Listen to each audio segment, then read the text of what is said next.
قتادہ نے بیان کیا اور ان سے انس رضی اللہ عنہ نے کہ عرینہ کے کچھ لوگوں کو مدینہ کی آب و ہوا موافق نہیں آئی۔ رسول اللہ صلی اللہ علیہ وسلم نے انہیں اس کی اجازت دے دی کہ وہ زکوٰۃ کے اونٹوں میں جا کر ان کا دودھ اور پیشاب استعمال کریں، کیونکہ وہ ایسے مرض میں مبتلا تھے جس کی دوا یہی تھی۔ لیکن انہوں نے ان اونٹوں کے چرواہے کو مار ڈالا اور اونٹوں کو لے کر بھاگ نکلے۔ رسول اللہ صلی اللہ علیہ وسلم نے ان کے پیچھے آدمی دوڑائے، آخر وہ لوگ پکڑ کر لائے گئے۔ حضور صلی اللہ علیہ وسلم نے ان کے ہاتھ اور پاؤں کٹوا دیے اور ان کی آنکھوں میں گرم سلائیاں پھروا دیں، پھر انہیں دھوپ میں ڈلوا دیا جس کی شدت کی وجہ سے وہ پتھر چبانے لگے تھے۔ اس روایت کے مطابق ابو قلابہ ثابت اور حمید نے انس رضی اللہ عنہ کے واسطے سے کی ہے۔ صحیح بخاری حدیث نمبر 1501۔ اسحاق بن عبداللہ بن ابی طلحہ نے بیان کیا، کہا کہ مجھ سے انس بن مالک رضی اللہ عنہ نے بیان کیا کہ میں عبداللہ بن ابی طلحہ کو لے کر رسول اللہ صلی اللہ علیہ وسلم کی خدمت میں حاضر ہوا کہ آپ ان کی تحنیک کر دیں، یعنی اپنے منہ سے کوئی چیز چبا کر ان کے منہ میں ڈال دیں۔ میں نے اس وقت دیکھا کہ آپ کے ہاتھ میں داغ لگانے کا آلہ تھا اور آپ زکوٰۃ کے اونٹوں پر داغ لگا رہے تھے۔ صحیح بخاری حدیث نمبر 1502۔ اسماعیل بن جعفر نے بیان کیا، ان سے عمر بن نافع نے، ان سے ان کے باپ نے اور ان سے حضرت عبداللہ بن عمر رضی اللہ عنہ نے بیان کیا کہ رسول اللہ صلی اللہ علیہ وسلم نے فطر کی زکوٰۃ صدقہ فطر 1 صاع کھجور 1 صاع جو فرض قرار دی تھی، غلام، آزاد مرد، عورت، چھوٹے اور بڑے تمام مسلمانوں پر آپ کا حکم یہ تھا کہ نماز عید کے لیے جانے سے پہلے یہ صدقہ ادا کر دیا جائے۔ صحیح بخاری حدیث نمبر 1503۔ امام مالک نے خبر دی انہیں نافع نے اور انہیں حضرت عبداللہ بن عمر رضی اللہ عنہ نے کہ رسول اللہ صلی اللہ علیہ وسلم نے فطر کی زکوٰۃ آزاد یا غلام، مرد یا عورت تمام مسلمانوں پر 1 صاع کھجور یا جو فرض کی تھی۔ صحیح بخاری حدیث نمبر 1504۔ عیاض بن عبداللہ نے بیان کیا اور ان سے ابو سعید خدری رضی اللہ عنہ نے بیان کیا کہ ہم 1 صاع جو کا صدقہ دیا کرتے تھے۔ صحیح بخاری حدیث نمبر 1505۔ عیاض بن عبداللہ بن سعد بن ابی سرح عامری نے بیان کیا کہ انہوں نے حضرت ابو سعید خدری رضی اللہ عنہ سے سنا، آپ فرماتے تھے کہ ہم فطرہ کی زکوٰۃ 1 صاع اناج یا گیہوں یا 1 صاع جو یا 1 صاع کھجور یا 1 صاع پنیر یا 1 صاع زبیب، خشک انگور یا انجیر نکالا کرتے تھے۔ صحیح بخاری حدیث نمبر 1506۔ احمد بن یونس نے بیان کیا، انہوں نے کہا کہ ہم سے لیث بن نافع کے واسطے سے بیان کیا، ان سے عبداللہ بن عمر رضی اللہ عنہ نے کہ رسول اللہ صلی اللہ علیہ وسلم نے 1 صاع کھجور یا 1 صاع جو کی زکوٰۃ فطر دینے کا حکم فرمایا تھا۔ عبداللہ بن عمر رضی اللہ عنہ نے بیان کیا کہ پھر لوگوں نے اسی کے برابر 2 مد آدھا صاع گیہوں کر لیا تھا۔ صحیح بخاری حدیث نمبر 1507۔ عیاض بن عبداللہ بن سعد بن ابی سرح نے بیان کیا اور ان سے ابو سعید خدری رضی اللہ عنہ نے بیان کیا کہ نبی کریم صلی اللہ علیہ وسلم کے زمانے میں صدقہ فطر 1 صاع گیہوں یا 1 صاع کھجور یا 1 صاع جو یا 1 صاع زبیب، خشک انگور یا خشک انجیر نکالتے تھے۔ پھر جب معاویہ رضی اللہ عنہ مدینے میں آئے اور گیہوں کی آمدنی ہوئی تو کہنے لگے، میں سمجھتا ہوں اس کا 1 مد دوسرے اناج کے 2 مد کے برابر ہے۔ صحیح بخاری حدیث نمبر 1508۔ موسیٰ بن عقبہ نے بیان کیا، ان سے نافع نے اور ان سے عبداللہ بن عمر رضی اللہ عنہ نے کہ نبی کریم صلی اللہ علیہ وسلم نے صدقہ فطر نماز عید کے لیے جانے سے پہلے نکالنے کا حکم دیا تھا۔ صحیح بخاری حدیث نمبر 1509۔ زید بن اسلم نے بیان کیا، ان سے عیاض بن عبداللہ بن سعد نے، ان سے ابو سعید خدری رضی اللہ عنہ نے بیان کیا کہ ہم نبی کریم صلی اللہ علیہ وسلم کے زمانے میں عید الفطر کے دن کھانے کی غلے سے ایک صاع نکالتے تھے۔ ابو سعید خدری رضی اللہ تعالی عنہ نے بیان کیا کہ ہمارا کھانا ان دنوں جو، زبیب، پنیر اور کھجور تھا۔ صحیح بخاری حدیث نمبر 1510۔ نافع نے بیان کیا اور ان سے حضرت عبداللہ بن عمر رضی اللہ عنہ نے کہ نبی کریم صلی اللہ علیہ وسلم نے صدقہ فطر یا یہ کہا کہ صدقہ رمضان مرد، عورت، آزاد اور غلام سب پر ایک صاع کھجور یا ایک صاع جو فرض قرار دیا تھا۔ پھر لوگوں نے آدھا صاع گیہوں کو اس کے برابر قرار دے لیا، لیکن ابن عمر رضی اللہ عنہ کھجور دیا کرتے تھے۔ ایک مرتبہ مدینے میں کھجور کا قحط پڑا تو آپ نے جو صدقے میں نکالا۔ ابن عمر رضی اللہ عنہ چھوٹے بڑے سب کی طرف سے، یہاں تک کہ میرے بیٹوں کی طرف سے بھی صدقہ فطر نکالتے تھے۔ ابن عمر رضی اللہ عنہ صدقہ فطر ہر فقیر کو جو اسے قبول کرتا دے دیا کرتے تھے، اور لوگ صدقہ فطر 1 یا 2 دن پہلے ہی دے دیا کرتے تھے۔ امام بخاری رحمہ اللہ نے کہا، میرے بیٹوں سے نافع کے بیٹے مراد ہیں۔ امام بخاری نے کہا کہ وہ عید سے پہلے جو صدقہ دے دیتے تھے تو اکٹھا ہونے کے لیے نہ فقیروں کے لیے، پھر وہ جمع کر کے فقراء میں تقسیم کر دیا جاتا۔ صحیح بخاری حدیث نمبر 1511۔ نافع نے بیان کیا کہ حضرت عبداللہ بن عمر رضی اللہ عنہ نے فرمایا کہ رسول اللہ صلی اللہ علیہ وسلم نے 1 صاع جو یا 1 صاع کھجور کا صدقہ فطر چھوٹے بڑے، آزاد اور غلام سب پر فرض قرار دیا۔ صحیح بخاری حدیث نمبر 1512۔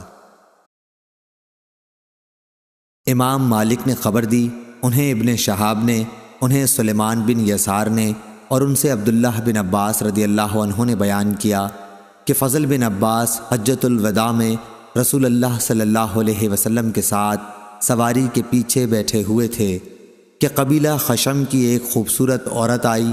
فضل اس کو دیکھنے لگے، وہ بھی انہیں دیکھ رہی تھی۔ رسول اللہ صلی اللہ علیہ وسلم فضل کا چہرہ بار بار دوسری طرف موڑ دینا چاہتے تھے۔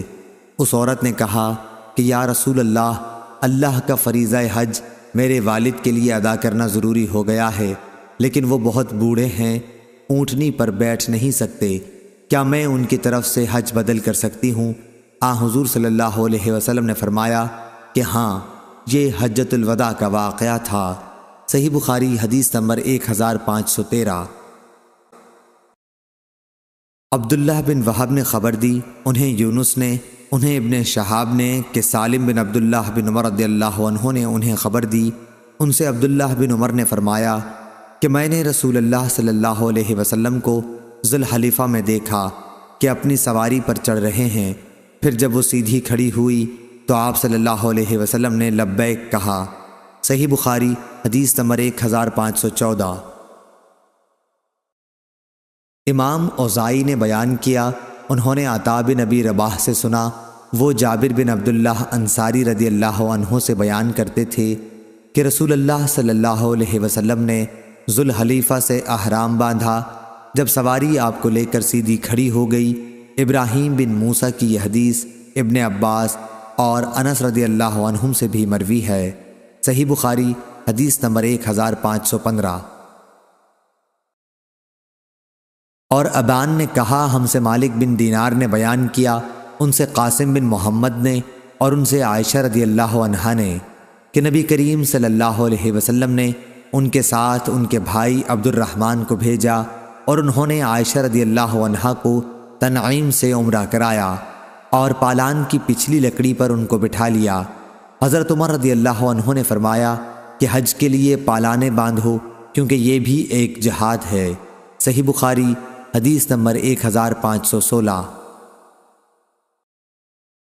ثمامہ بن عبداللہ بن انس نے بیان کیا کہ حضرت انس رضی اللہ عنہ ایک پالان پر حج کے لیے تشریف لے گئے اور آپ بخیل نہیں تھے۔ آپ نے بیان کیا کہ نبی کریم صلی اللہ علیہ وسلم بھی پالان پر حج کے لیے تشریف لے گئے تھے، اسی پر آپ کا اسباب بھی لدا ہوا تھا۔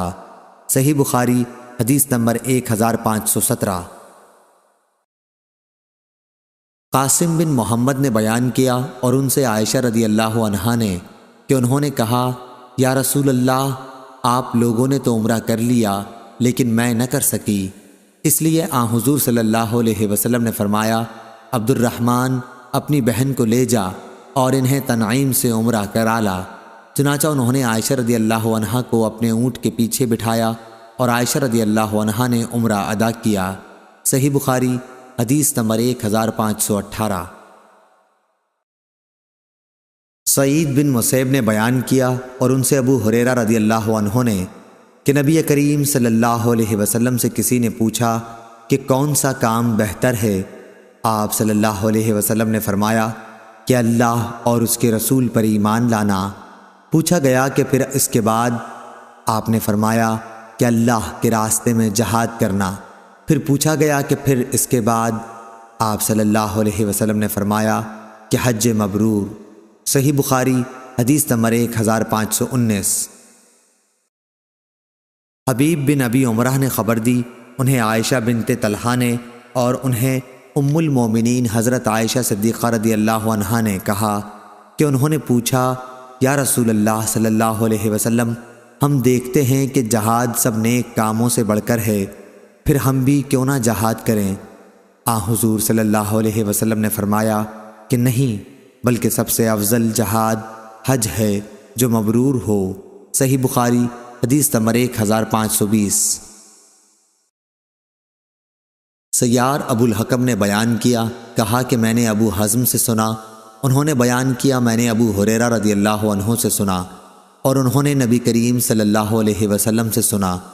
آپ نے فرمایا، جس شخص نے اللہ کے لیے اس شان کے ساتھ حج کیا کہ نہ کوئی فحش بات ہوئی اور نہ کوئی گناہ، تو وہ اس دن کی طرح واپس ہوگا جیسے اس کی ماں نے اسے جنا تھا۔ صحیح بخاری حدیث نمبر 1521۔ زید بن جبیر نے بیان کیا کہ وہ عبداللہ بن عمر رضی اللہ عنہ کی قیام گاہ پر حاضر ہوئے، وہاں قنات کے ساتھ شامیانہ لگا ہوا تھا۔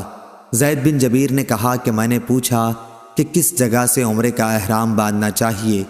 عبداللہ رضی اللہ عنہ نے جواب دیا کہ رسول اللہ صلی اللہ علیہ وسلم نے نجد والوں کے لیے قرن، مدینہ والوں کے لیے ذوالحلیفہ اور شام والوں کے لیے جحفہ مقرر کیا ہے۔ صحیح بخاری حدیث نمبر 1522۔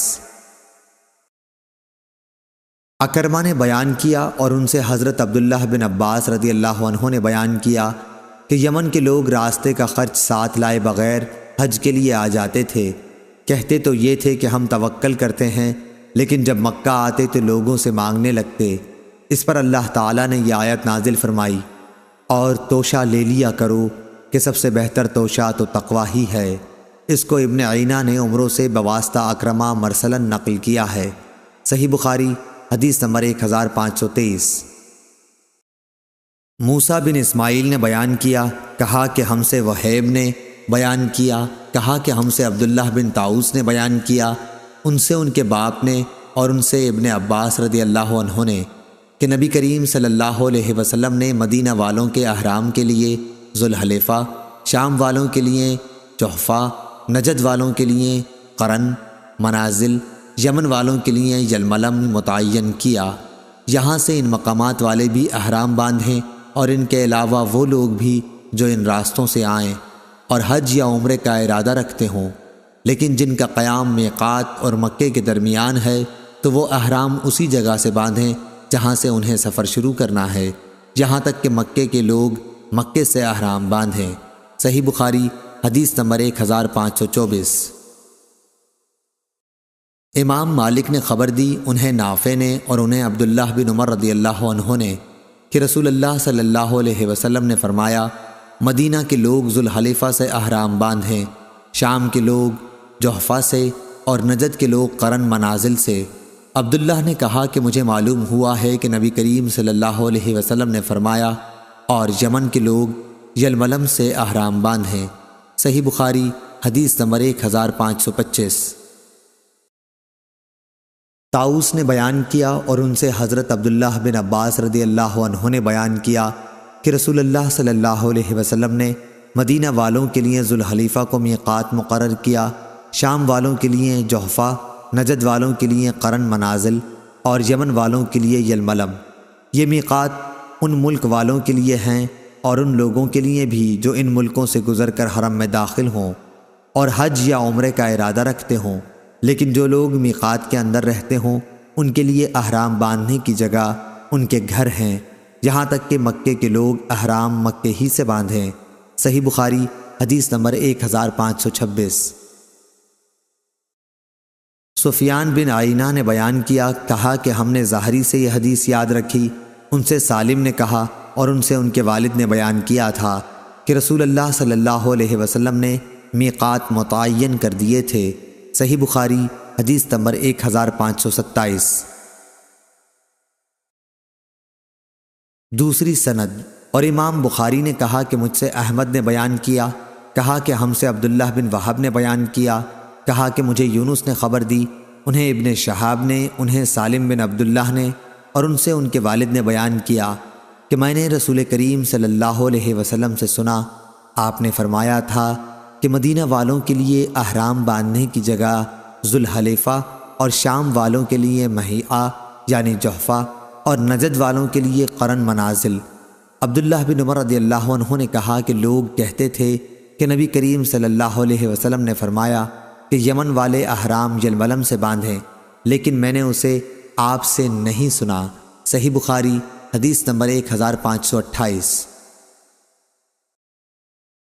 حماد بن زید نے بیان کیا، انہوں نے کہا کہ ہم سے عمرو بن دینار نے، ان سے طاؤس نے اور ان سے ابن عباس رضی اللہ عنہ نے کہ نبی کریم صلی اللہ علیہ وسلم نے مدینہ والوں کے لیے ذوالحلیفہ میقات ٹھہرایا اور شام والوں کے لیے جحفہ، یمن والوں کے لیے یلملم اور نجد والوں کے لیے قرن منازل۔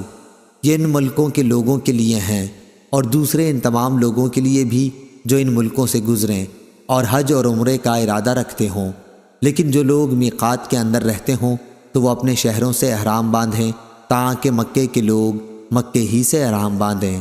صحیح بخاری حدیث نمبر 1529۔ عبداللہ بن طاؤس نے بیان کیا، ان سے ان کے باپ نے اور ان سے ابن عباس رضی اللہ عنہ نے کہ نبی کریم صلی اللہ علیہ وسلم نے مدینہ والوں کے لیے ذوالحلیفہ مقرر کیا، شام والوں کے لیے جحفہ، نجد والوں کے لیے قرن منازل اور یمن والوں کے لیے یلملم۔ یہ ان ملکوں کے باشندوں کے لیے میقات ہیں اور تمام ان دوسرے مسلمانوں کے لیے بھی جو ان ملکوں سے گزر کر آئیں اور حج اور عمرے کا ارادہ رکھتے ہوں، لیکن جو لوگ میقات کے اندر رہتے ہیں تو وہ احرام وہیں سے باندھیں جہاں سے سفر شروع کریں تاکہ مکے کے لوگ احرام مکے ہی سے باندھیں۔ صحیح بخاری حدیث نمبر 1530۔ عبید اللہ عمری نے نافع سے بیان کیا اور ان سے عبداللہ بن عمر رضی اللہ عنہ نے کہ جب یہ دو شہر بصرہ اور کوفہ فتح ہوئے تو لوگ حضرت عمر رضی اللہ عنہ کے پاس آئے اور کہا کہ یا امیر المومنین، رسول اللہ صلی اللہ علیہ وسلم نے نجد کے لوگوں کے لیے احرام باندھنے کی جگہ قرن منازل قرار دی ہے اور ہمارا راستہ ادھر سے نہیں ہے، اگر ہم قرن کی طرف جائیں تو ہمارے لیے بڑی دشواری ہوگی۔ اس پر حضرت عمر رضی اللہ عنہ نے فرمایا کہ پھر تم اپنے راستے میں اس کے برابر کوئی چیز تجویز کر لو، چنانچہ ان کے لیے ذات عرق کی تعین کر دی۔ صحیح بخاری حدیث نمبر 1531۔ امام مالک نے خبر دی، انہیں نافع نے، انہیں عبداللہ بن عمر رضی اللہ عنہ نے کہ رسول اللہ صلی اللہ علیہ وسلم نے مقام ذوالحلیفہ کے پتھریلے میدان میں سواری روکی اور پھر وہیں آپ صلی اللہ علیہ وسلم نے نماز پڑھی۔ عبداللہ بن عمر رضی اللہ عنہ بھی ایسا ہی کیا کرتے تھے۔ صحیح بخاری حدیث نمبر 1532۔ عبید اللہ عمری نے بیان کیا، ان سے نافع نے بیان کیا، ان سے عبداللہ بن عمر رضی اللہ عنہ نے بیان کیا کہ رسول اللہ صلی اللہ علیہ وسلم شجرہ کے راستے سے گزرتے ہوئے معرس کے راستے سے مدینے آتے۔ نبی اکرم صلی اللہ علیہ وسلم جب مکہ جاتے تو شجرہ کی مسجد میں نماز پڑھتے، لیکن واپسی میں ذوالحلیفہ کے نشیب میں نماز پڑھتے۔ آپ رات وہیں گزارتے تاکہ صبح ہو جاتی۔ صحیح بخاری حدیث نمبر 1533۔ امام اوزائی نے بیان کیا، کہا کہ ہم سے یحییٰ بن ابی کثیر نے بیان کیا، ان سے اکرمہ نے بیان کیا، انہوں نے حضرت عبداللہ بن عباس رضی اللہ عنہ سے سنا، وہ بیان کرتے تھے کہ میں نے عمر رضی اللہ عنہ سے سنا، ان کا بیان تھا کہ میں نے رسول اللہ صلی اللہ علیہ وسلم سے وادی عقیق میں سنا۔ آپ نے فرمایا تھا کہ رات میرے پاس میرے رب کا ایک فرشتہ آیا اور کہا کہ اس مبارک وادی میں نماز پڑھ اور اعلان کر کہ عمرہ حج میں شریک ہو گیا۔ صحیح بخاری حدیث نمبر 1534۔ سالم بن عبداللہ بن عمر نے بیان کیا اور ان سے ان کے والد نے نبی کریم صلی اللہ علیہ وسلم کے حوالے سے کہ مارس کے قریب ذوالحلیفہ کے بطن وادی عقیق میں آپ صلی اللہ علیہ وسلم کو خواب دکھایا گیا، جس میں آپ سے کہا گیا تھا کہ آپ اس وقت بطحہ مبارکہ میں ہیں۔ موسیٰ بن عقبہ نے کہا کہ سالم نے ہم کو بھی وہاں ٹھہرایا۔ وہ اس مقام کو ڈھونڈ رہے تھے جہاں عبداللہ اونٹ بٹھایا کرتے تھے، یعنی جہاں حضرت صلی اللہ علیہ وسلم رات کو اترا کرتے تھے۔ وہ مقام اس مسجد کے نیچے کی طرف ہے جو نالے کے نشیب میں ہے۔ اترنے والوں اور راستے کے بیچوں بیچ وادی عقیق مدینے سے 4 میل بقیع کی جانب ہے۔ صحیح بخاری حدیث نمبر 1535۔ عطا بن ابی رباح نے خبر دی، انہیں صفوان بن یعلی نے کہا کہ ان کے باپ یعلی بن امیہ نے حضرت عمر رضی اللہ عنہ سے کہا کہ کبھی آپ مجھے نبی کریم صلی اللہ علیہ وسلم کو اس حال میں دکھائیے جب آپ پر وحی نازل ہو رہی ہو۔ انہوں نے بیان کیا کہ ایک بار رسول اللہ صلی اللہ علیہ وسلم جعرانہ میں اپنے اصحاب کی ایک جماعت کے ساتھ ٹھہرے ہوئے تھے کہ ایک شخص نے آ کر پوچھا، یا رسول اللہ صلی اللہ علیہ وسلم، اس شخص کے متعلق آپ کا کیا حکم ہے جس نے عمرے کا احرام اس طرح باندھا کہ اس کے کپڑے خوشبو میں بسے ہوئے ہوں؟ نبی کریم صلی اللہ علیہ وسلم اس پر تھوڑی دیر کے لیے چپ ہو گئے، پھر آپ پر وحی نازل ہوئی تو حضرت عمر رضی اللہ عنہ نے یعلی رضی اللہ عنہ کو اشارہ کیا۔ یعلی آئے تو رسول اللہ صلی اللہ علیہ وسلم پر ایک کپڑا تھا جس کے اندر آپ تشریف رکھتے تھے۔ انہوں نے کپڑے کے اندر اپنا سر کیا تو کیا دیکھتے ہیں کہ روح مبارک سرخ ہے اور آپ خراٹے لے رہے ہیں۔ پھر یہ حالت ختم ہوئی تو آپ نے فرمایا کہ وہ شخص کہاں ہے جس نے عمرے کے متعلق پوچھا تھا؟ شخص مذکور حاضر کیا گیا تو آپ نے فرمایا کہ جو خوشبو لگا رکھی ہے اسے 3 مرتبہ دھو لے اور اپنا جبہ اتار دے۔ عمرے میں بھی اسی طرح کر جس طرح حج میں کرتے ہو۔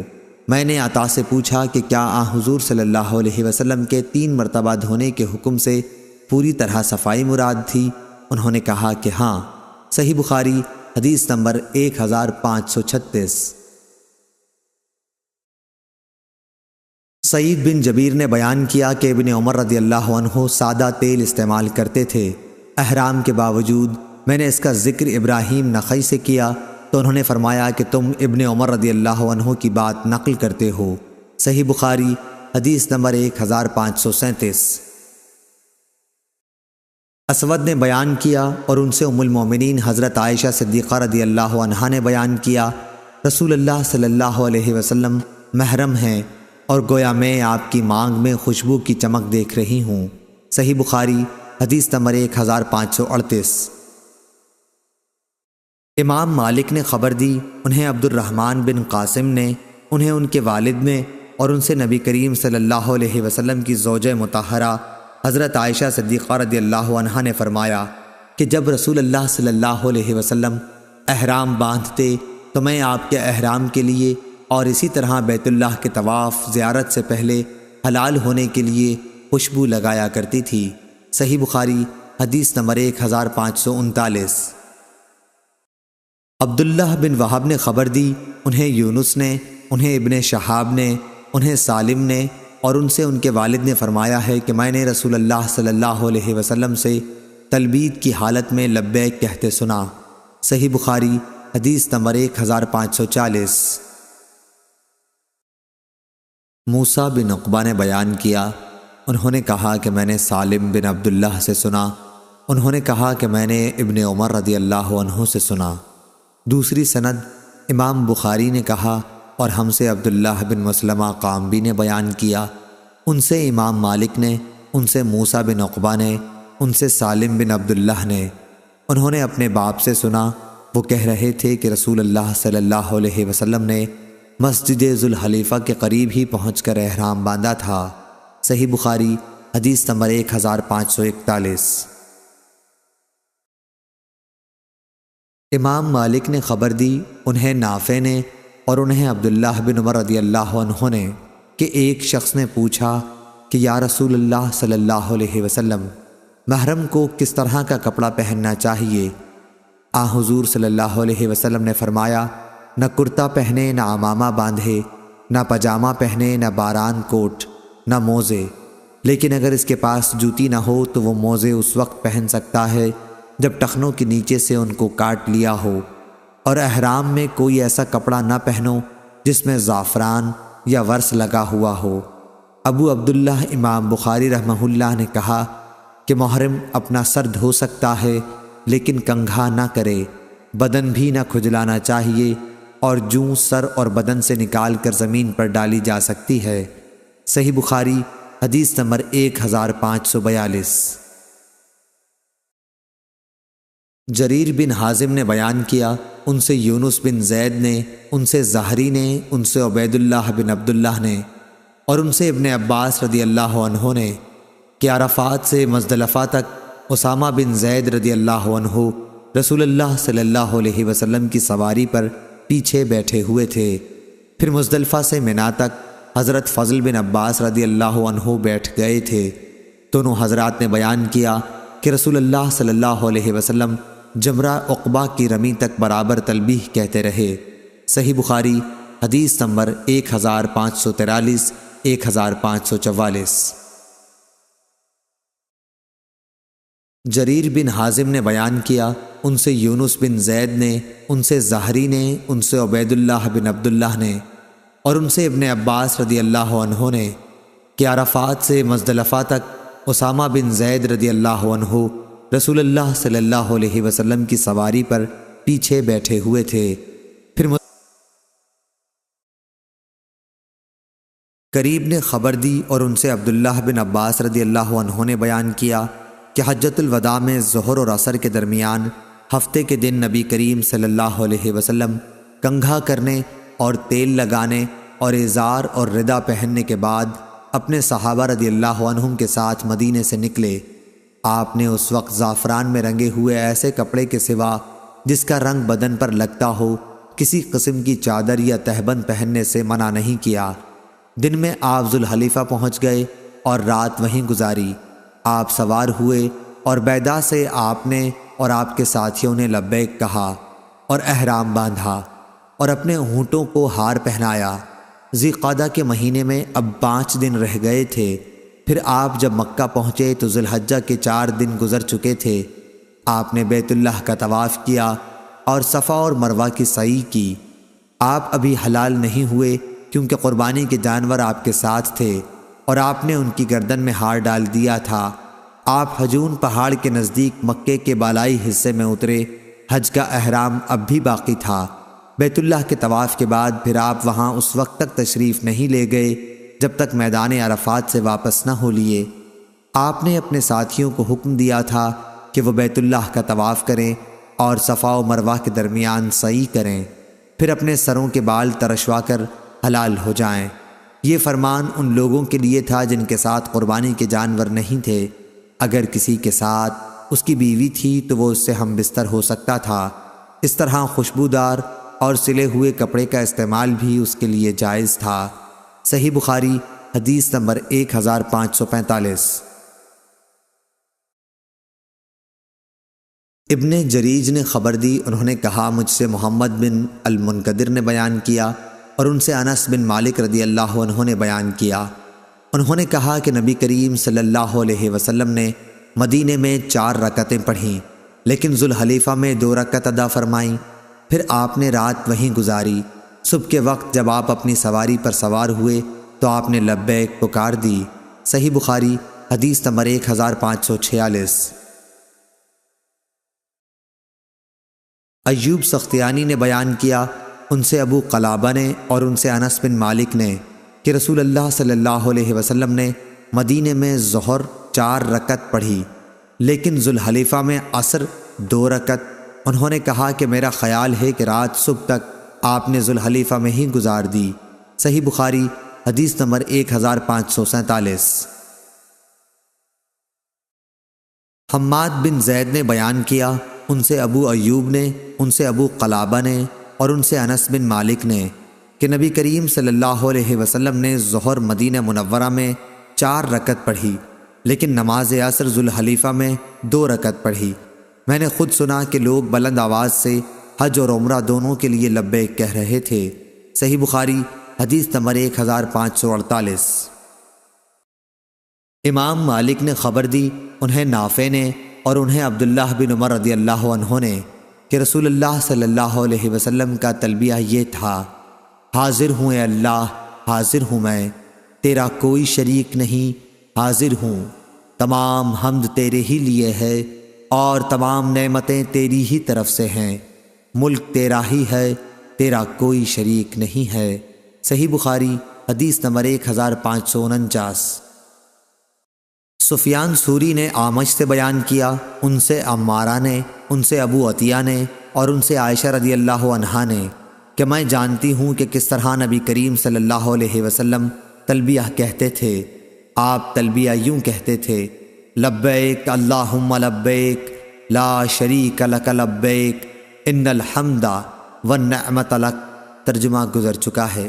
اس کی مطابقت سفیان ثوری کی طرح ابو معاویہ نے اعمش سے بھی کی ہے۔ صحیح بخاری حدیث نمبر 1550۔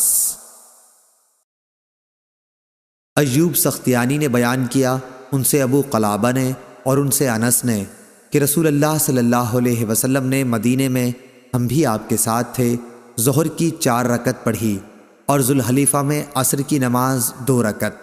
آپ رات کو وہیں رہے، صبح ہوئی تو مقام بیدا سے سواری پر بیٹھتے ہوئے اللہ تعالیٰ کی حمد، اس کی تسبیح اور تکبیر کہی، پھر حج اور عمرے کے لیے ایک ساتھ احرام باندھا اور لوگوں نے بھی آپ کے ساتھ دونوں کا ایک ساتھ احرام باندھا، یعنی قرآن کیا۔ جب ہم مکہ آئے تو آپ کے حکم سے جن لوگوں نے حج تمتع کا احرام باندھا تھا ان سب نے احرام کھول دیا۔ پھر 8ویں تاریخ میں سب نے حج کا احرام باندھا۔ انہوں نے کہا کہ نبی کریم صلی اللہ علیہ وسلم نے اپنے ہاتھ سے کھڑے ہو کر بہت سے اونٹ نہر کیے۔ حضور اکرم صلی اللہ علیہ وسلم نے عید الاضحیٰ کے دن مدینہ میں 2 چت کبرے سینگوں والے مینڈھے ذبح کیے تھے۔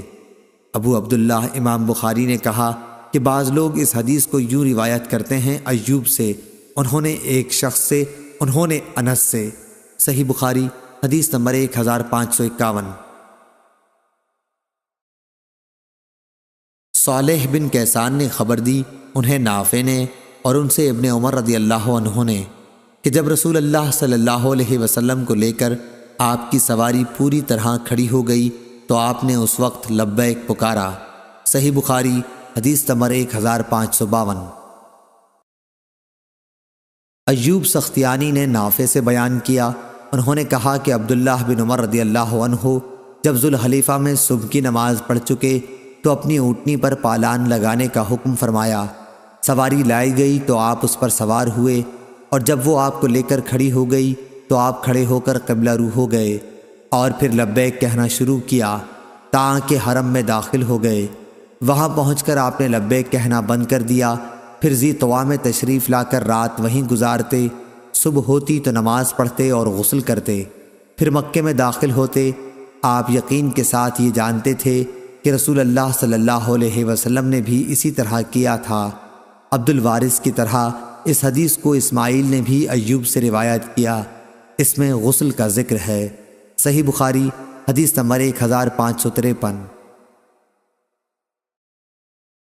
نافع نے بیان کیا کہ حضرت عبداللہ بن عمر رضی اللہ عنہ جب مکے جانے کا ارادہ کرتے تھے پہلے خوشبو کے بغیر تیل استعمال کرتے، اس کے بعد مسجد ذوالحلیفہ میں تشریف لاتے، یہاں صبح کی نماز پڑھتے، پھر سوار ہوتے۔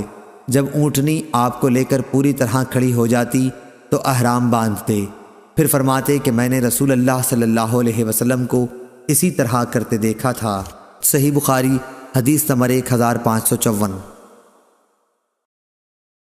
مجاہد نے بیان کیا، کہا کہ ہم عبداللہ بن عباس رضی اللہ عنہ کی خدمت میں حاضر تھے، لوگوں نے دجال کا ذکر کیا کہ حضور صلی اللہ علیہ وسلم نے فرمایا ہے کہ اس کی دونوں آنکھوں کے درمیان کافر لکھا ہوا ہوگا۔ تو ابن عباس رضی اللہ عنہ نے فرمایا کہ میں نے تو یہ نہیں سنا، ہاں آپ نے یہ فرمایا تھا کہ گویا میں موسیٰ علیہ السلام کو دیکھ رہا ہوں کہ جب آپ نالے میں اترے تو لبیک کہہ رہے ہیں۔ صحیح بخاری حدیث نمبر 1555۔ امام مالک نے ابن شہاب سے خبر دی، انہیں عروہ بن زبیر نے، ان سے نبی کریم کی زوجہ مطہرہ حضرت عائشہ رضی اللہ عنہا نے بیان کیا کہ ہم حجۃ الوداع میں نبی کریم صلی اللہ علیہ وسلم کے ساتھ روانہ ہوئے۔ پہلے ہم نے عمرے کا احرام باندھا، لیکن نبی کریم صلی اللہ علیہ وسلم نے فرمایا کہ جس کے ساتھ قربانی ہو تو اسے عمرے کے ساتھ حج کا بھی احرام باندھ لینا چاہیے۔ ایسا شخص درمیان میں حلال نہیں ہو سکتا، بلکہ حج اور عمرہ دونوں سے ایک ساتھ حلال ہوگا۔ میں بھی مکہ آئی تھی، اس وقت میں حائضہ ہو گئی، اس لیے نہ بیت اللہ کا طواف کر سکی اور نہ صفا اور مروہ کی سعی۔ میں نے اس کے متعلق نبی کریم صلی اللہ علیہ وسلم سے شکوہ کیا تو آپ نے فرمایا کہ اپنا سر کھول ڈال، کنگھا کر اور عمرہ چھوڑ کر حج کا احرام باندھ لے۔ چنانچہ میں نے ایسا ہی کیا۔ پھر جب ہم حج سے فارغ ہو گئے تو رسول اللہ صلی اللہ علیہ وسلم نے مجھے میرے بھائی عبد الرحمن بن ابی بکر کے ساتھ تنعیم بھیجا۔ میں نے وہاں سے عمرے کا احرام باندھا اور عمرہ ادا کیا۔ حضور صلی اللہ علیہ وسلم نے فرمایا کہ یہ تمہارے اس عمرے کے بدلے میں ہے جسے تم نے چھوڑ دیا تھا۔ حضرت عائشہ رضی اللہ عنہا نے بیان کیا کہ لوگوں نے حجۃ الوداع میں صرف عمرے کا احرام باندھا تھا، وہ بیت اللہ کا طواف، صفا اور مروہ کی سعی کر کے حلال ہو گئے۔ پھر منا سے واپس ہونے پر دوسرا طواف یعنی طواف الزیارہ کیا، لیکن جن لوگوں نے حج اور عمرے کا ایک ساتھ احرام باندھا تھا انہوں نے صرف ایک ہی طواف کیا یعنی طواف الزیارہ کیا۔ صحیح بخاری حدیث نمبر 1556۔ عطا بن ابی رباح نے بیان کیا کہ جابر رضی اللہ عنہ نے فرمایا، نبی کریم صلی اللہ علیہ وسلم نے علی رضی اللہ عنہ کو حکم دیا تھا کہ وہ اپنے احرام پر قائم رہیں۔ انہوں نے سراقہ کا قول بھی ذکر کیا تھا۔ صحیح بخاری حدیث نمبر 1557۔ سلیم بن حیان نے بیان کیا، انہوں نے کہا کہ میں نے مروان اصفر سے سنا اور ان سے انس بن مالک نے بیان کیا تھا کہ حضرت علی رضی اللہ عنہ یمن سے نبی کریم صلی اللہ علیہ وسلم کی خدمت میں حاضر ہوئے تو آپ نے پوچھا کہ کس طرح کا احرام باندھا ہے؟ انہوں نے کہا کہ جس طرح کا حضور صلی اللہ علیہ وسلم نے باندھا ہو۔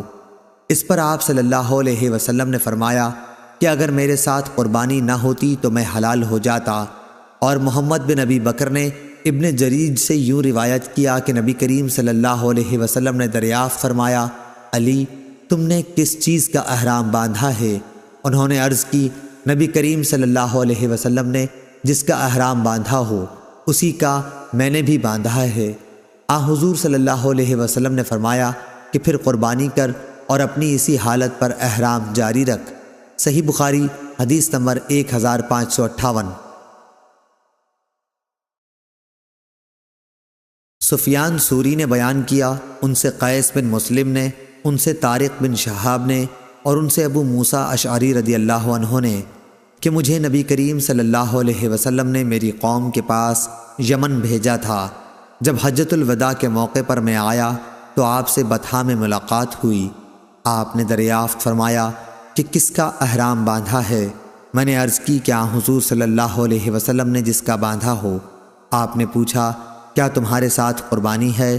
میں نے عرض کی کہ نہیں، اس لیے آپ نے مجھے حکم دیا کہ میں بیت اللہ کا طواف اور صفا اور مروہ کی سعی کروں۔ اس کے بعد آپ نے احرام کھول دینے کے لیے فرمایا۔ چنانچہ میں اپنی قوم کی ایک خاتون کے پاس آیا، انہوں نے میرے سر کا کنگھا کیا یا میرا سر دھویا۔ پھر حضرت عمر رضی اللہ عنہ کا زمانہ آیا تو آپ نے فرمایا کہ اگر ہم اللہ کی کتاب پر عمل کریں تو وہ یہ حکم دیتی ہے کہ حج اور عمرہ پورا کرو۔ اللہ تعالیٰ فرماتا ہے اور حج اور عمرہ پورا کرو اللہ کی رضا کے لیے۔ اور اگر ہم حضور صلی اللہ علیہ وسلم کی سنت کو لیں تو حضور صلی اللہ علیہ وسلم نے اس وقت تک احرام نہیں کھولا جب تک آپ نے قربانی سے فراغت نہیں حاصل فرمائی۔ صحیح بخاری حدیث نمبر 1559۔ افلح بن حمید نے بیان کیا، کہا کہ میں نے قاسم بن محمد سے سنا، ان سے عائشہ رضی اللہ عنہا نے بیان کیا کہ ہم رسول اللہ صلی اللہ علیہ وسلم کے ساتھ حج کے مہینوں میں، حج کی راتوں میں اور حج کے دنوں میں نکلے، پھر صرف میں جا کر اترے۔ آپ نے بیان کیا کہ پھر نبی کریم صلی اللہ علیہ وسلم نے صحابہ رضی اللہ عنہم کو خطاب فرمایا، جس کے ساتھ ہدی نہ ہو اور وہ چاہتا ہو کہ اپنے احرام کو صرف عمرے کا بنا لے تو اسے ایسا کر لینا چاہیے، لیکن جس کے ساتھ قربانی ہے وہ ایسا نہ کرے۔ حضرت عائشہ رضی اللہ عنہا نے بیان فرمایا کہ آن حضور صلی اللہ علیہ وسلم کے بعض اصحاب نے اس فرمان پر عمل کیا اور بعض نے نہیں کیا۔ انہوں نے بیان کیا کہ رسول اللہ صلی اللہ علیہ وسلم اور آپ کے بعض اصحاب جو استطاعت و حوصلہ والے تھے کہ وہ احرام کے ممنوعات سے بچ سکتے تھے، ان کے ساتھ ہدی بھی تھی، اس لیے وہ تنہا عمرہ نہیں کر سکتے تھے، پس انہوں نے احرام نہیں کھولا۔ عائشہ رضی اللہ عنہا نے بیان کیا کہ رسول اللہ صلی اللہ علیہ وسلم میرے پاس تشریف لائے تو میں رو رہی تھی۔ آپ نے پوچھا، اے بھولی بھالی عورت، تو رو کیوں رہی ہے؟ میں نے عرض کی کہ میں نے آپ کے اپنے صحابہ رضی اللہ عنہم سے ارشاد کو سن لیا، اب تو میں عمرہ نہ کر سکوں گی۔ آپ نے پوچھا، کیا بات ہے؟ میں نے کہا، میں نماز پڑھنے کے قابل نہ رہی، یعنی حائضہ ہو گئی۔ آپ نے فرمایا، کوئی حرج نہیں، آخر تم بھی تو آدم کی بیٹیوں کی طرح ایک عورت ہو، اور اللہ نے تمہارے لیے بھی وہ مقدر کیا ہے جو تمام عورتوں کے لیے کیا ہے، اس لیے عمرہ چھوڑ کر حج کرتی رہ، اللہ تعالیٰ تمہیں جلد ہی عمرے کی توفیق دے دے گا۔ عائشہ رضی اللہ عنہا نے بیان کیا کہ ہم حج کے لیے نکلے، جب ہم عرفات سے منی پہنچے تو میں پاک ہو گئی، پھر منی سے جب میں نکلی تو بیت اللہ کا طواف و زیارہ کیا۔ آپ نے بیان کیا کہ آخر میں آن حضور صلی اللہ علیہ وسلم کے ساتھ جب واپس ہونے لگی تو آپ وادی محصب میں آن کر اترے، ہم بھی آپ کے ساتھ ٹھہرے۔ آپ نے عبد الرحمن بن ابی بکر کو بلا کر کہا کہ اپنی بہن کو لے کر حرم سے باہر جا اور وہاں سے عمرے کا احرام باندھ، پھر عمرے سے فارغ ہو کر تم لوگ یہیں واپس آ جاؤ، میں تمہارا انتظار کرتا رہوں گا۔ عائشہ رضی اللہ عنہا نے بیان کیا کہ ہم آن حضور صلی اللہ علیہ وسلم کی ہدایت کے مطابق چلے، اور جب میں اور میرے بھائی طواف سے فارغ ہو گئے تو میں سحری کے وقت آپ کی خدمت میں پہنچی۔ آپ نے پوچھا کہ فارغ ہو گئیں؟ میں نے کہا ہاں۔ تب آپ نے اپنے ساتھیوں سے سفر شروع کر دینے کے لیے کہا۔ سفر شروع ہو گیا اور آپ مدینہ منورہ واپس ہو رہے تھے۔ ابو عبداللہ امام بخاری نے کہا کہ جو لا یدرک ہے وہ دورہ یدیر و دائرہ سے مشتق ہے، دورہ یدور و زورہ بھی استعمال ہوتا ہے، اور جس روایت میں لا یدرک ہے وہ درہ یدر و درہ سے نکلا۔ صحیح بخاری حدیث نمبر 1560۔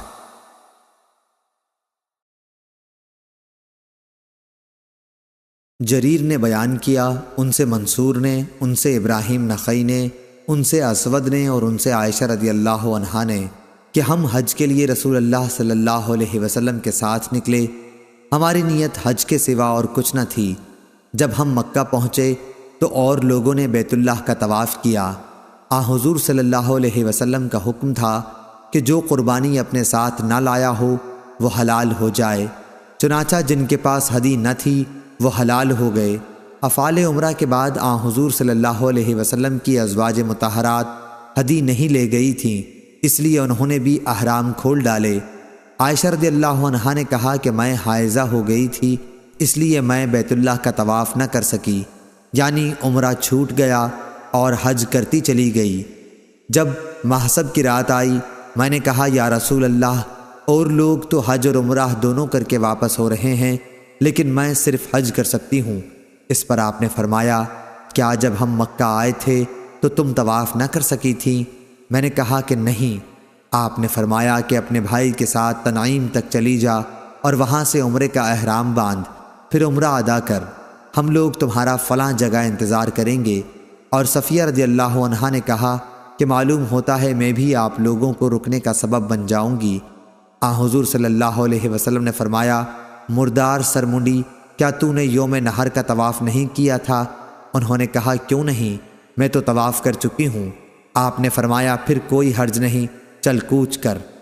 عائشہ رضی اللہ عنہا نے کہا پھر میری ملاقات نبی کریم صلی اللہ علیہ وسلم سے ہوئی تو آپ مکے سے جاتے ہوئے اوپر کے حصے پر چڑھ رہے تھے اور میں نشیب میں اتر رہی تھی، یا یہ کہا کہ میں اوپر چڑھ رہی تھی اور حضور صلی اللہ علیہ وسلم اس چڑھاؤ کے بعد اتر رہے تھے۔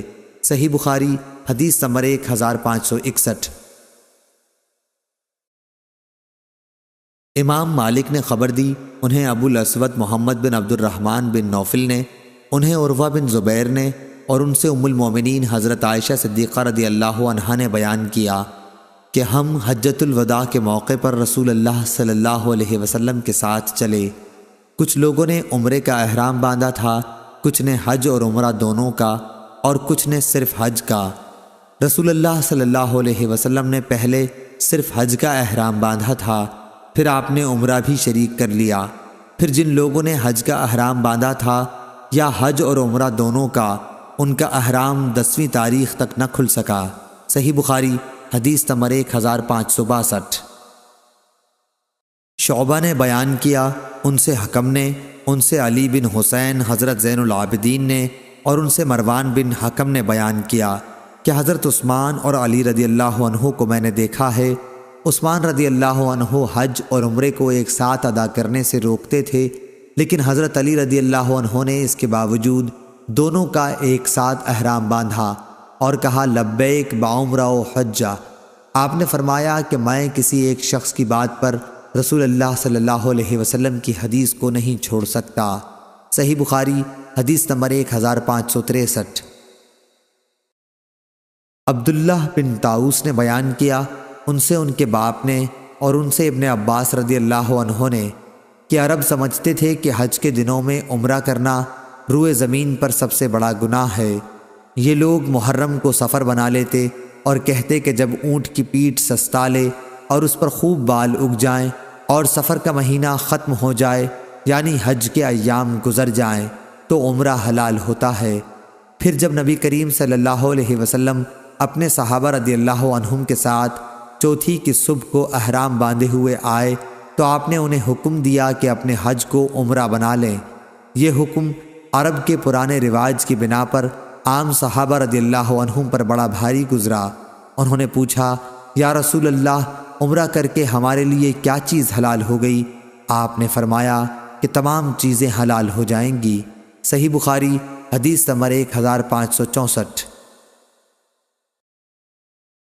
محمد بن جعفر غندر نے بیان کیا، کہا کہ ہم سے شعبہ نے بیان کیا، ان سے قیس بن مسلم نے، ان سے طارق بن شہاب نے، اور ان سے ابو موسیٰ اشعری رضی اللہ عنہ نے، کہ میں نبی کریم صلی اللہ علیہ وسلم کی خدمت میں حجۃ الوداع کے موقع پر یمن سے حاضر ہوا تو آپ نے مجھ کو عمرے کے بعد احرام کھول دینے کا حکم دیا۔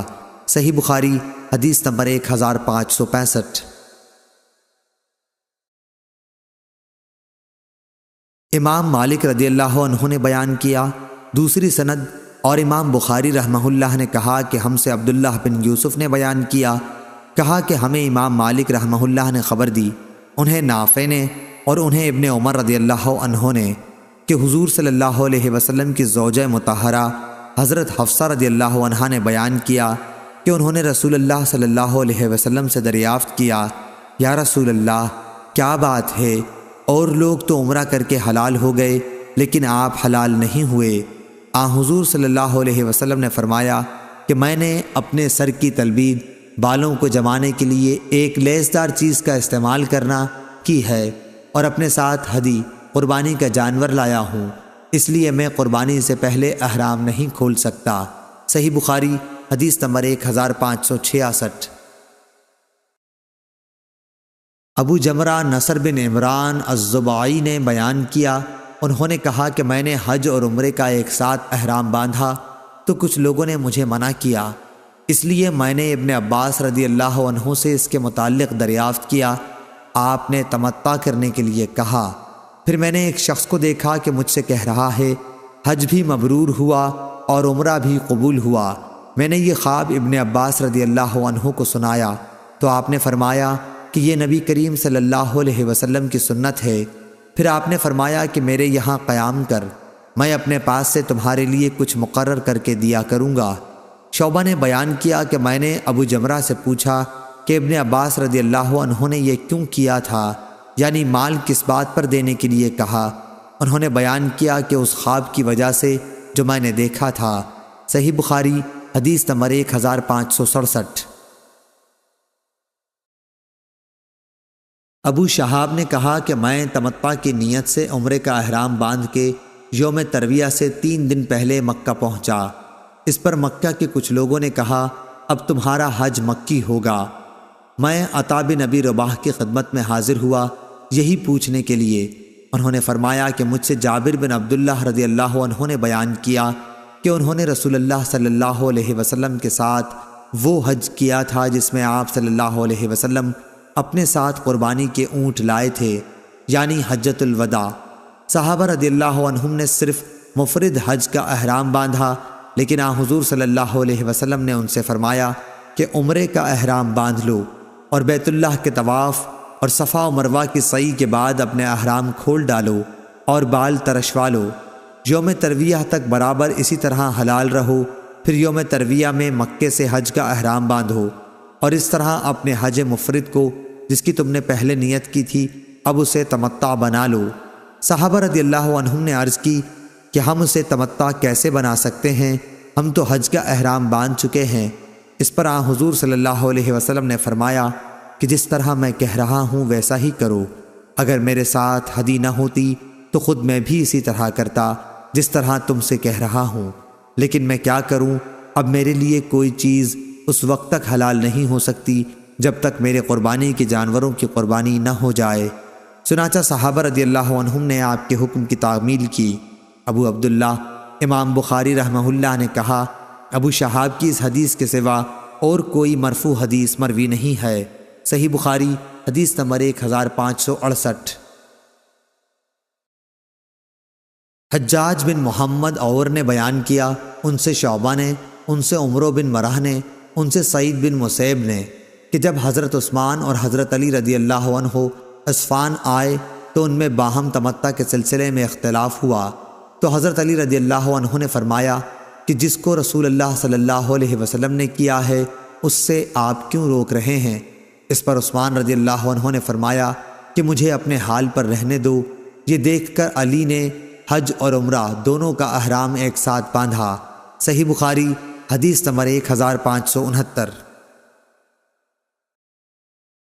حماد بن زید نے بیان کیا، ان سے ایوب سختیانی نے کہا کہ میں نے مجاہد سے سنا، انہوں نے کہا کہ ہم سے جابر بن عبداللہ رضی اللہ عنہ نے بیان کیا، انہوں نے کہا کہ جب ہم رسول اللہ صلی اللہ علیہ وسلم کے ساتھ آئے تو ہم نے حج کی لبیک پکاری، پھر رسول اللہ صلی اللہ علیہ وسلم نے ہمیں حکم دیا تو ہم نے اسے عمرہ بنا لیا۔ صحیح بخاری حدیث نمبر 1570۔ حمام بن یحییٰ نے قتادہ سے بیان کیا، کہا کہ مجھ سے مطرف نے عمران بن حسین سے بیان کیا، انہوں نے کہا کہ رسول اللہ صلی اللہ علیہ وسلم کے زمانے میں ہم نے تمتع کیا تھا اور خود قرآن میں تمتع کا حکم نازل ہوا تھا، اب ایک شخص نے اپنی رائے سے جو چاہا کہہ دیا۔ صحیح بخاری حدیث نمبر 1571۔ عثمان بن غیاث نے بیان کیا، ان سے اکرمہ نے، ان سے ابن عباس رضی اللہ عنہ نے۔ ابن عباس رضی اللہ عنہ سے حج میں تمتع کے متعلق پوچھا گیا، آپ نے فرمایا کہ حجۃ الوداع کے موقع پر مہاجرین، انصار، نبی کریم صلی اللہ علیہ وسلم کے ازواج اور ہم سب نے احرام باندھا تھا۔ جب ہم مکہ گئے تو رسول اللہ صلی اللہ علیہ وسلم نے فرمایا کہ اپنے احرام کو حج اور عمرہ دونوں کے لیے کر لو، لیکن جو لوگ قربانی کا جانور اپنے ساتھ لائے ہیں وہ عمرہ کرنے کے بعد حلال نہیں ہوں گے۔ چنانچہ ہم نے بیت اللہ کا طواف اور صفا و مروہ کی سعی کر لی تو اپنا احرام کھول ڈالا، اور ہم اپنی بیویوں کے پاس گئے اور سلے ہوئے کپڑے پہنے۔ آپ نے فرمایا تھا کہ جس کے ساتھ قربانی کا جانور ہے وہ اس وقت تک حلال نہیں ہو سکتا جب تک ہدی اپنی جگہ نہ پہنچ لے، یعنی قربانی نہ ہو لے۔ ہمیں جنہوں نے ہدی ساتھ نہیں لی تھی، آپ صلی اللہ علیہ وسلم نے 8ویں تاریخ کی شام کو حکم دیا کہ ہم حج کا احرام باندھ لیں۔ پھر جب ہم مناسک حج سے فارغ ہو گئے تو ہم نے آ کر بیت اللہ کا طواف اور صفا مروہ کی سعی کی، پھر ہمارا حج پورا ہو گیا اور اب قربانی ہم پر لازم ہوئی۔ جیسا کہ اللہ تعالیٰ کا ارشاد ہے، جسے قربانی کا جانور میسر ہو تو وہ قربانی کرے، اور اگر کسی کو قربانی کی طاقت نہ ہو تو 3 روزے حج میں اور 7 دن گھر واپس ہونے پر رکھے۔ قربانی میں بکری بھی کافی ہے، تو لوگوں نے حج اور عمرہ دونوں عبادتیں ایک ہی سال میں ایک ساتھ ادا کیں، کیونکہ اللہ تعالیٰ نے خود اپنی کتاب میں یہ حکم نازل کیا تھا، اور رسول اللہ صلی اللہ علیہ وسلم نے اس پر خود عمل کر کے تمام لوگوں کے لیے جائز قرار دیا تھا۔ البتہ مکے کے باشندوں کا اس سے استثناء ہے، کیونکہ اللہ تعالیٰ کا فرمان ہے، یہ حکم ان لوگوں کے لیے ہے جن کے گھر والے مسجد الحرام کے پاس رہنے والے نہ ہوں، اور حج کے جن مہینوں کا قرآن میں ذکر ہے وہ شوال، ذی القعدہ اور ذی الحجہ ہیں۔ ان مہینوں میں جو کوئی بھی تمتع کرے وہ یا قربانی دے یا اگر مقدور نہ ہو تو روزے رکھے۔ اور رفث کا معانی جمع یا فحش باتیں اور فسوق، گناہ اور جدال، لوگوں سے جھگڑنا۔ صحیح بخاری حدیث نمبر 1572۔ ایوب سختیانی نے خبر دی، انہیں نافع نے، انہوں نے بیان کیا کہ جب عبداللہ بن عمر رضی اللہ عنہ حرم کی سرحد کے قریب پہنچتے تو تلبیہ کہنا بند کر دیتے، رات ذی طوا میں گزارتے، صبح کی نماز وہیں پڑھتے اور غسل کرتے، پھر مکے میں داخل ہوتے۔ آپ بیان کرتے تھے کہ نبی کریم صلی اللہ علیہ وسلم بھی اسی طرح کیا کرتے تھے۔ صحیح بخاری حدیث نمبر 1573۔ عبید اللہ عمری نے بیان کیا، ان سے نافع نے ابن عمر رضی اللہ عنہ سے بیان کیا، آپ رضی اللہ عنہ نے فرمایا کہ نبی کریم صلی اللہ علیہ وسلم نے ذی طوا میں رات گزاری، پھر جب صبح ہوئی تو آپ مکے میں داخل ہوئے۔ ابن عمر رضی اللہ عنہ بھی اسی طرح کرتے تھے۔ صحیح بخاری حدیث نمبر 1574۔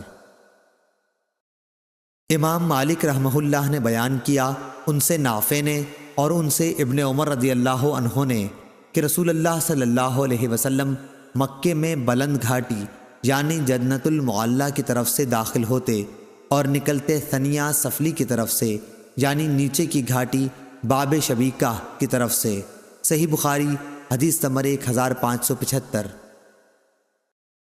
یحییٰ قطان نے بیان کیا، ان سے عبید اللہ عمری نے، ان سے نافع نے اور ان سے عبداللہ بن عمر رضی اللہ عنہ نے کہ رسول اللہ صلی اللہ علیہ وسلم ثنیہ علیہ یعنی مقام قدا کی طرف سے داخل ہوتے جو بطحہ میں ہے، اور ثنیہ سفلی کی طرف سے نکلتے تھے یعنی نیچے والی گھاٹی کی طرف سے۔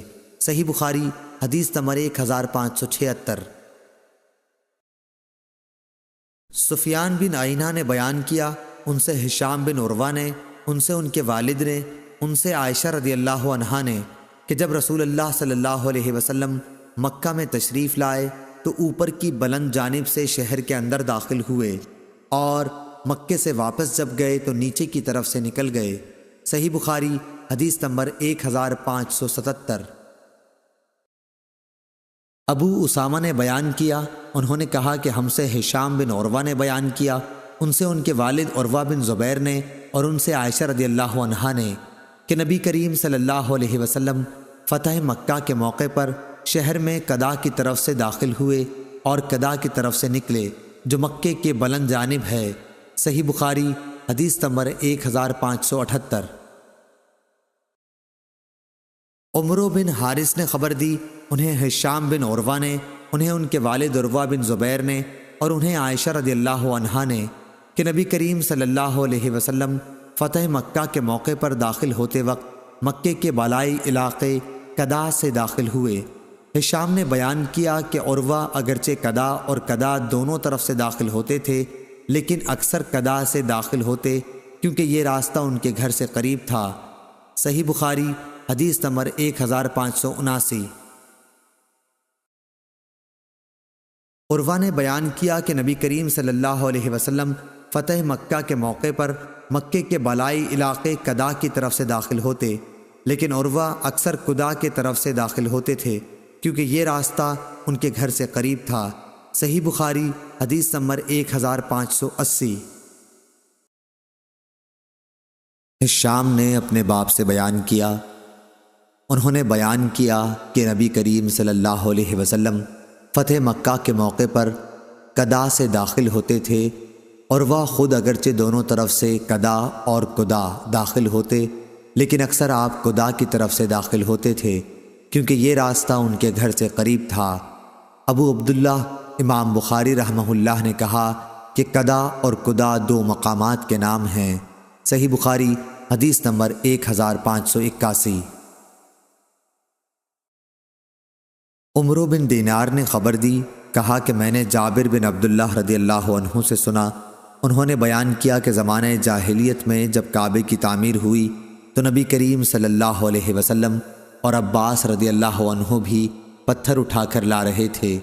عباس رضی اللہ عنہ نے نبی کریم صلی اللہ علیہ وسلم سے کہا کہ اپنا تہبند اتار کر کاندھے پر ڈال لو تاکہ پتھر اٹھانے میں تکلیف نہ ہو۔ حضور صلی اللہ علیہ وسلم نے ایسا کیا تو ننگے ہوتے ہی بے ہوش ہو کر آپ زمین پر گر پڑے اور آپ کی آنکھیں آسمان کی طرف لگ گئیں۔ آپ کہنے لگے میرا تہبند دے دو، پھر آپ صلی اللہ علیہ وسلم نے اسے مضبوط باندھ لیا۔ صحیح بخاری حدیث نمبر 1582۔ عبداللہ بن عمر رضی اللہ عنہ نے خبر دی اور انہیں نبی کریم صلی اللہ علیہ وسلم کی پاک بیوی حضرت عائشہ صدیقہ رضی اللہ عنہا نے کیا حضور صلی اللہ علیہ وسلم نے ان سے فرمایا، کیا تجھے معلوم ہے جب تیری قوم نے کعبے کی تعمیر کی تو بنیاد ابراہیم کو چھوڑ دیا تھا؟ میں نے عرض کیا یا رسول اللہ، پھر آپ بنیاد ابراہیم پر اس کو کیوں نہیں بنا دیتے؟ آپ نے فرمایا اگر تمہاری قوم کا زمانہ کفر سے بالکل نزدیک نہ ہوتا تو میں بے شک ایسا کر دیتا۔ عبداللہ بن عمر رضی اللہ عنہ نے کہا کہ اگر عائشہ صدیقہ رضی اللہ عنہا نے یہ بات رسول اللہ صلی اللہ علیہ وسلم سے سنی ہے اور یقیناً حضرت عائشہ رضی اللہ عنہا سچی ہیں تو میں سمجھتا ہوں یہی وجہ تھی جو حضرت صلی اللہ علیہ وسلم حتیم سے متصل جو دیواروں کے کونے ہیں ان کو نہیں چومتے تھے، کیونکہ خانہ کعبہ ابراہیمی بنیادوں پر پورا نہ ہوا تھا۔ صحیح بخاری حدیث نمبر 1583۔ اشعث نے بیان کیا، ان سے اسود بن یزید نے اور ان سے ام المومنین حضرت عائشہ صدیقہ رضی اللہ عنہا نے بیان کیا کہ میں نے رسول اللہ صلی اللہ علیہ وسلم سے پوچھا کہ کیا حتیم بھی بیت اللہ میں داخل ہے؟ آپ صلی اللہ علیہ وسلم نے فرمایا کہ ہاں۔ پھر میں نے پوچھا کہ پھر لوگوں نے اسے کعبے میں کیوں نہیں شامل کیا؟ آپ صلی اللہ علیہ وسلم نے جواب دیا کہ تمہاری قوم کے پاس خرچ کی کمی پڑ گئی تھی۔ پھر میں نے پوچھا کہ یہ دروازہ کیوں اونچا بنایا؟ آپ نے فرمایا کہ یہ بھی تمہاری قوم ہی نے کیا تاکہ جسے چاہیں اندر آنے دیں اور جسے چاہیں روک دیں۔ اگر تمہاری قوم کی جاہلیت کا زمانہ تازہ نہ ہوتا اور مجھے اس کا خوف نہ ہوتا کہ ان کے دل بگڑ جائیں گے تو اس حتیم کو بھی میں کعبے میں شامل کر دیتا اور کعبے کا دروازہ زمین کے برابر کر دیتا۔ صحیح بخاری حدیث نمبر 1584۔ ہشام نے بیان کیا، ان سے ان کے والد نے اور ان سے ام المومنین حضرت عائشہ صدیقہ رضی اللہ عنہا نے بیان کیا کہ رسول اللہ صلی اللہ علیہ وسلم نے مجھ سے فرمایا اگر تمہاری قوم کا زمانہ کفر سے ابھی تازہ نہ ہوتا تو میں خانہ کعبہ کو توڑ کر اسے ابراہیم علیہ السلام کی بنیاد پر بناتا، کیونکہ قریش نے اس میں کمی کر دی ہے، اس میں ایک دروازہ اور اس دروازے کے مقابل رکھتا۔ ابو معاویہ نے کہا ہم سے ہشام نے بیان کیا، حدیث میں خلف سے دروازہ مراد ہے۔ صحیح بخاری حدیث نمبر 1585۔ یزید بن رومان نے بیان کیا، ان سے عروہ نے اور ان سے ام المومنین حضرت عائشہ صدیقہ رضی اللہ عنہا نے کہ رسول اللہ صلی اللہ علیہ وسلم نے فرمایا عائشہ اگر تیری قوم کا زمانہ جاہلیت ابھی تازہ نہ ہوتا تو میں بیت اللہ کو گرانے کا حکم دے دیتا تاکہ نئی تعمیر میں اس حصے کو بھی داخل کر دوں جو اس سے باہر رہ گیا ہے، اور اس کی کرسی زمین کے برابر کر دوں اور اس کے 2 دروازے بنا دوں، ایک مشرق اور ایک مغرب میں۔ اس طرح ابراہیم علیہ السلام کی بنا پر اس کی تعمیر ہو جاتی۔ عبداللہ بن زبیر رضی اللہ عنہ کا کعبے کو گرانے سے یہی مقصد تھا۔ یزید نے بیان کیا کہ میں اس وقت موجود تھا جب عبداللہ بن زبیر رضی اللہ عنہ نے اسے گرایا تھا اور اس کی نئی تعمیر کر کے حتیم کو اس کے اندر کر دیا تھا۔ میں نے ابراہیم علیہ السلام کی تعمیر کے پائے بھی دیکھے جو اونٹ کی کوہان کی طرح تھے۔ جریر بن حازم نے کہا کہ میں نے ان سے پوچھا کہ ان کی جگہ کہاں ہے؟ انہوں نے فرمایا کہ میں ابھی دکھاتا ہوں۔ چنانچہ میں ان کے ساتھ حطیم میں گیا اور آپ نے ایک جگہ کی طرف اشارہ کر کے کہا کہ یہ وہ جگہ ہے۔ جریر نے کہا کہ میں نے اندازہ لگایا کہ وہ جگہ حطیم میں سے 6 ہاتھ ہوگی یا ایسی ہی کچھ۔ صحیح بخاری حدیث نمبر 1586۔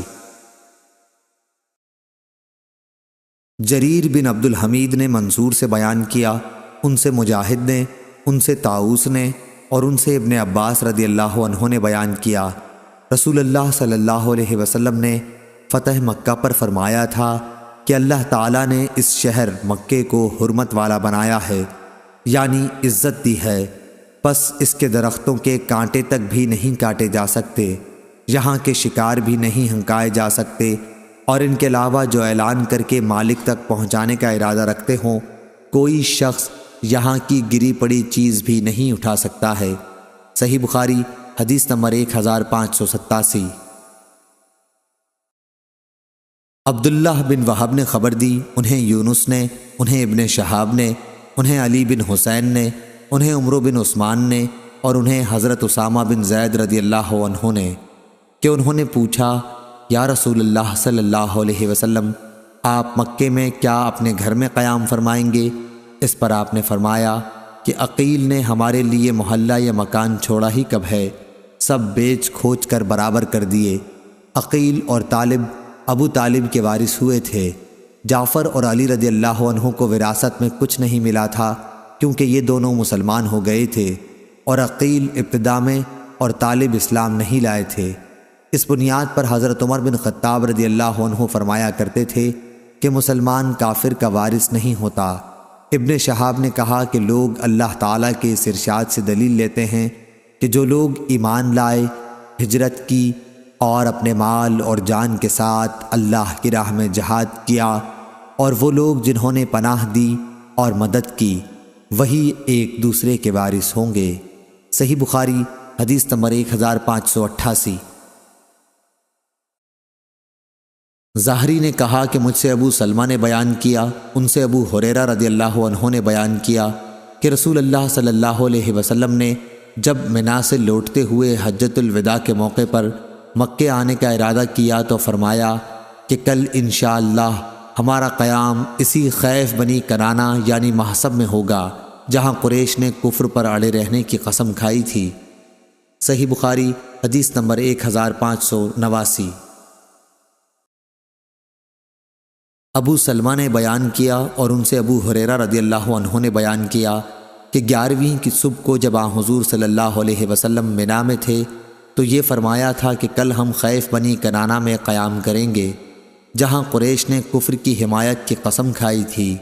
آپ کی مراد محصب سے تھی کیونکہ یہیں قریش اور کنانہ نے بنو ہاشم اور بنو عبد المطلب یا راوی نے بنو المطلب کہا کے خلاف حلف اٹھایا تھا کہ جب تک وہ نبی کریم صلی اللہ علیہ وسلم کو ان کے حوالے نہ کر دیں ان کے ہاں بیاہ شادی نہ کریں گے اور نہ ان سے خرید و فروخت کریں گے۔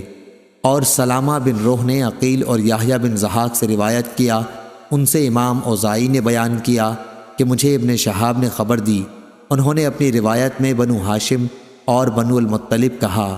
ابو عبداللہ امام بخاری نے کہا کہ بنو المطلب زیادہ صحیح ہے۔ صحیح بخاری حدیث نمبر 1590۔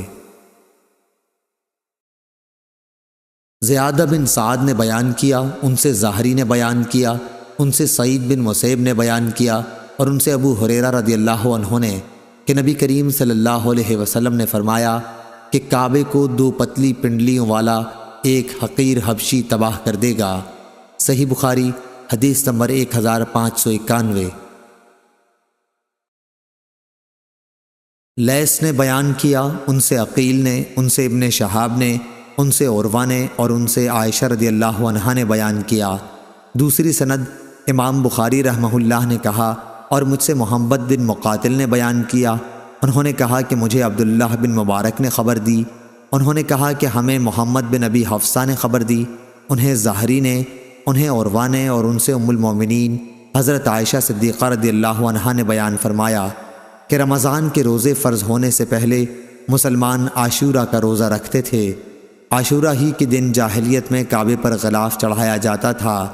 پھر جب اللہ تعالیٰ نے رمضان فرض کر دیا تو رسول اللہ صلی اللہ علیہ وسلم نے لوگوں سے فرمایا کہ اب جس کا جی چاہے عاشورہ کا روزہ رکھے، جس کا جی چاہے چھوڑ دے۔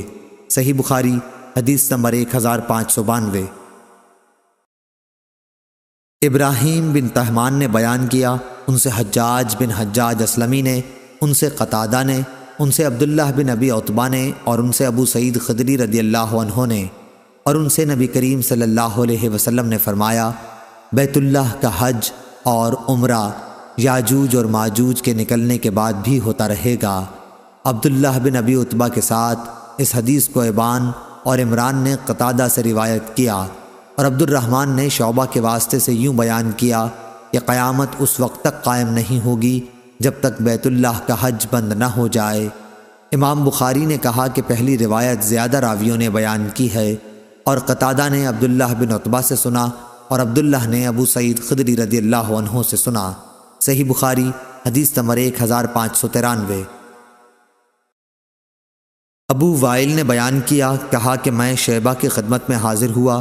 دوسری سند، اور ہم سے قبیصہ نے بیان کیا، کہا کہ ہم سے سفیان نے واصل سے بیان کیا، اور ان سے ابو وائل نے بیان کیا کہ میں شیبہ کے ساتھ کعبے میں کرسی پر بیٹھا ہوا تھا، تو شیبہ نے فرمایا کہ اسی جگہ بیٹھ کر عمر رضی اللہ عنہ نے ایک مرتبہ فرمایا کہ میرا ارادہ یہ ہوتا ہے کہ کعبے کے اندر جتنا سونا چاندی ہے اسے نہ چھوڑوں جسے زمانے جاہلیت میں کفار نے جمع کیا تھا، بلکہ سب کو نکال کر مسلمانوں میں تقسیم کر دوں۔